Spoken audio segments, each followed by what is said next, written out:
Tempat suci. Dua orang bersaudara memiliki pertanian subur yang menghasilkan gandum melimpah. Seorang di antara mereka sudah menikah dan yang lain masih lajang. Hasil panen itu dibagi adil untuk mereka berdua. Semua berjalan sebagaimana mestinya pada awalnya. Kemudian, sesekali saudara yang menikah tersentak dari tidurnya di malam hari dan berpikir, "Ini tidak adil," gumamnya. "Saudaraku tidak menikah dan dia hanya memperoleh separuh hasil pertanian. Sedangkan aku sudah memiliki istri dan 5 anak. Jadi aku punya keamanan di masa depan. Tapi siapa yang akan merawat saudaraku di hari tua? Tentu dia perlu menabung lebih banyak dibanding yang ia miliki saat ini. Kebutuhannya akan menuntut lebih dari yang ia bayangkan." Ia lalu bangkit dari ranjang, menyelinap ke tempat saudaranya, dan menyelundupkan sekarung penuh gandum ke lumbung saudaranya. Di saat yang sama, saudaranya yang lajang juga sering dibangunkan pikirannya sendiri. "Ini jelas tidak adil," keluhnya. "Saudaraku punya istri dan 5 anak. Sementara itu ia hanya mendapat separuh hasil panen. Sedangkan aku hanya menanggung kehidupanku sendiri. Tidak ada yang lain.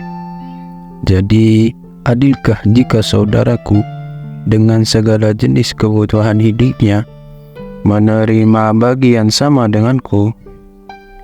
Bergegas ia meninggalkan tidurnya dan menuang sekarung penuh gandum ke lumbung saudaranya. Hingga suatu ketika, mereka bangun pada waktu yang sama dan bertemu di jalan. Mata mereka beradu. Belas kasih di antara mereka meluap saat tampak karung gandum di punggung mereka masing-masing. Yang satu paham apa yang ada di pikiran yang lain. Bertahun-tahun setelah keduanya meninggal, kisah mereka diwariskan dari mulut ke mulut, sehingga saat warga kota ingin membangun tempat peribadatan, mereka memilih tempat perjumpaan kedua saudara yang saling berbalas kasih itu.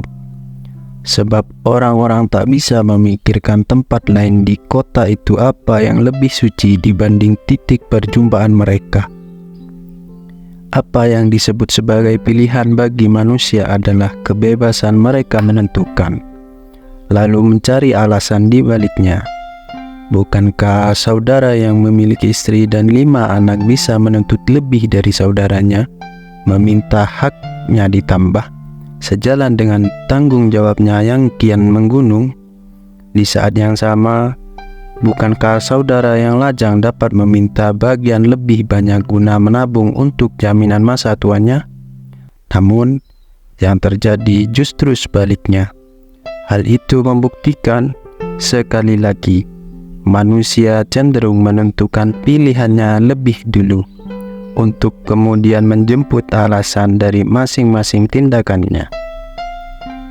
Itulah, kau tahu, keunikan manusia. Jalan pikirnya merupakan seluas-luasnya perpustakaan yang dibentuk secara alami oleh semesta, tempat di mana kita sangat mungkin tersesat ketika berupaya membacanya.